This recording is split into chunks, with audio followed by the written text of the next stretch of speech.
Təhlil etmək mərhələsi.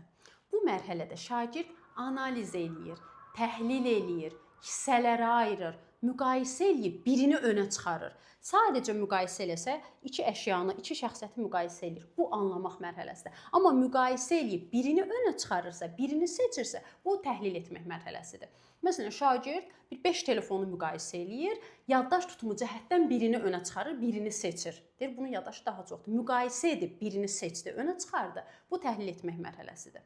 Və təhlil etmək mərhələsində fikrini faktlarla əsaslandırmaq var. Bu nə deməkdir? Məsələn, şagirdə deyirəm ki, bu obraz mənfi obrazdır yoxsa müsbət obrazdır? Fikrini mətndəki nümunələrlə əsaslandır. Şagird öz yanaşmasını demir. Öz yanaşmasını desə dəyərləndirmək olardı. Şagird fikrini mətndəki nümunələrlə əsaslandırır. Bir fakt var əlində, o faktlarla əsaslandırır. Bu təhlil etmək mərhələsidir.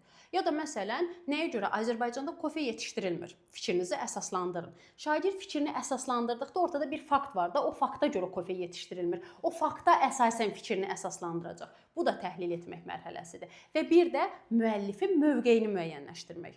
Şagird əsəri oxuyur, müəllifin baş qəhrəmana mövqeyini, münasibətini müəyyənləşdirir. Bu nədir? Müəllif başqasıdır, düzdür? Başqasının münasibətini müəyyənləşdirdi, başqasının mövqeyini müəyyənləşdirdi, təhlil etmək mərhələsidir. Deməli, təhlil etmək mərhələsi hissələrə ayırıb birini önə çıxarmaqdır, fikrini faktlarla əsaslandırmaqdır və bir də təhlil etmək mərhələsində başqasının mövqeyini müəyyənləşdirmək var.